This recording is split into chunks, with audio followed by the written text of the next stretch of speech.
Alors, je n'ai pas cette prétention, mais j'y travaille comme une acharnée, je dois le reconnaître.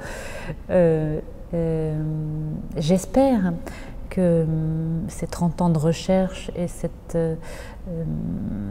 incessante remise en cause, parce que justement je ne me suis pas arrêtée, comme beaucoup d'artistes contemporains, à une forme que j'aurais pu inventer, rester sur cette forme et répéter cette forme toute ma vie. Mais au contraire, pour arriver à une peinture qui ait des choses à transmettre, je crois qu'il faut une vie de travail déjà, donc j'y suis pas encore, mais j'y vais tout doucement. Vous savez, les Asiatiques pensent que jusqu'à 60 ans, on est encore un jeune apprenti, donc je pense que je suis encore une jeune apprentie. Mais le fait de m'être confrontée, d'avoir oublié tout ce que j'avais appris dans nos écoles européennes, de m'être confrontée et d'apprendre à penser chinois, donc à former mon esprit à une toute autre vision du monde.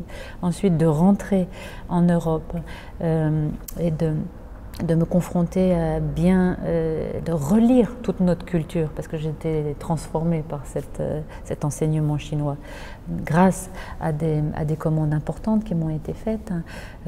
Par exemple, cette commande de la fondation Hubert Loser, où il m'a demandé de réfléchir et de créer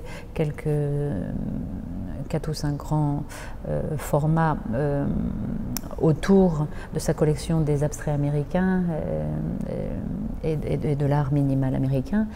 Et tout à coup, j'ai dû me confronter à Ellsworth Kelly, à Tsai Twombly, à Donald Judd, à de Kooning, et c'était un défi terrible pour moi. J'ai donc dû tout remettre en cause à nouveau et voir comment j'allais réagir et ce qui allait exister en confrontation avec ces grands maîtres. Donc c'était très impressionnant, mais du coup, j'ai vu tout doucement que mon propre langage commençait à exister autrement que la vision des Américains. Ensuite, j'ai eu la chance d'avoir une belle commande de la famille Torlonia à Rome, et j'ai créé ces grandes œuvres monumentales pour le Palazzo Torlonia.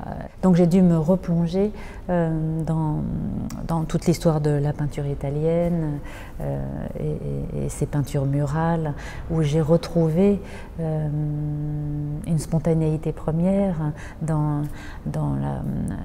l'expression et la représentation de l'univers végétal, dans ces petits oiseaux, ces jardins d'Éden. Donc j'ai dû aussi prendre position par rapport à toute la peinture italienne et inventer à nouveau quelque chose pour ces grandes fresques monumentales.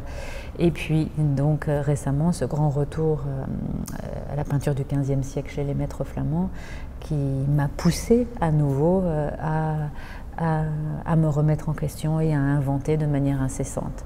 Donc je pense qu'effectivement, cette exposition à Singapour, je suis très très reconnaissante à monsieur et madame de Sénarclans d'avoir eu le cran